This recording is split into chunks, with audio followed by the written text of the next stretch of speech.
5:30 a.m., a husband walked out of his house, kissed his sleeping wife goodbye, and drove to work. At 7:50 a.m., that same wife was found lying in her bed. Her skull split open by an axe, her brain exposed, her blood soaked into the mattress. And the most terrifying part? There was no blood anywhere else in the house. No footprints, no signs of struggle, no forced entry. It was as if the killer had vanished into thin air. 40 years later, police finally said they solved the case. But many believe the truth is far more disturbing. What if the Brighton Axe murder was never about finding the killer, but about choosing one? Brighton, New York, a quiet, affluent suburb just outside Rochester, a place known for safety, routine, and respectability. In 1982, Kathy Krauseneck was 29 years old, a speech pathologist, a devoted new mother. She had a 6-month-old daughter and a life that appeared calm, orderly, and secure. Her husband, Thomas Krauseneck, worked at Eastman Kodak.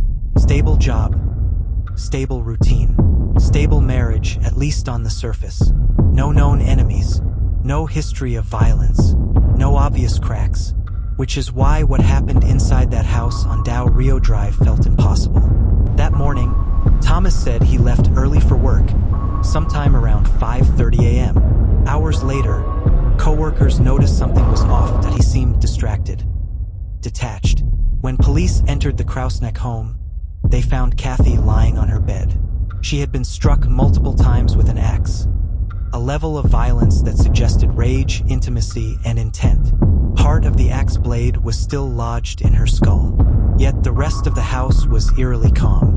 Nothing overturned, nothing broken, no signs of a struggle anywhere else. And the baby, alive, unharmed, sleeping through the unthinkable. Investigators were immediately confronted with a chilling contradiction. This was either a carefully controlled attack or an explosion of raw emotion. Couldn't be both. The axe came from inside the house. There was no forced entry, and yet Thomas had no blood on his clothes when he arrived at work. No cuts, no injuries. For investigators, suspicion lingered, but suspicion was not enough.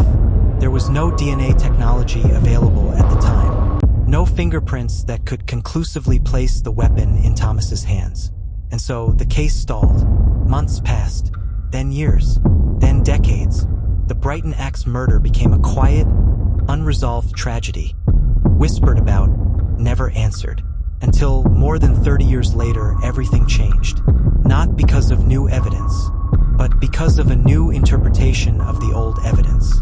Prosecutors revisited the bloodstain patterns on the bed. They argued that Kathy had been attacked while lying down, meaning the murder happened before Thomas ever left for work. If that interpretation was correct, then the timeline Thomas had stood by for decades collapsed. The jury believed the argument. In 2022, Thomas Krauseneck, now elderly, frail, and long removed from the man he once was convicted of second-degree murder. But even after the verdict, the questions refused to disappear. Independent forensic experts disagreed with the prosecution's conclusions. Some argued that bloodstain pattern analysis is subjective. Others said the scene could still support the possibility of an intruder. And one detail continued to unsettle everyone who studied the case. If an intruder committed the crime, this was no random Whoever act. Entered that house did so quietly, used a weapon from inside the home, committed extreme violence, and left without waking the baby.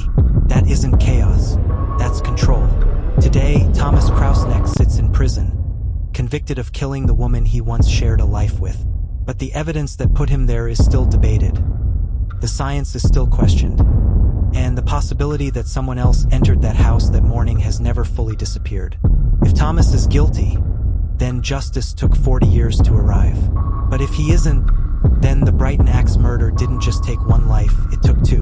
A woman whose voice was silenced forever, and a man who may now be paying for a crime that can never truly be retried. Sometimes, a verdict doesn't end a mystery. It only gives it a place to rest. As the lights went out in that quiet Brighton home, and a baby slept through the unthinkable, one question still lingers. Did justice finally speak? Or did it simply choose silence over uncertainty? Every time this story is retold, someone notices something new. If that was you, share it below and subscribe for the next case.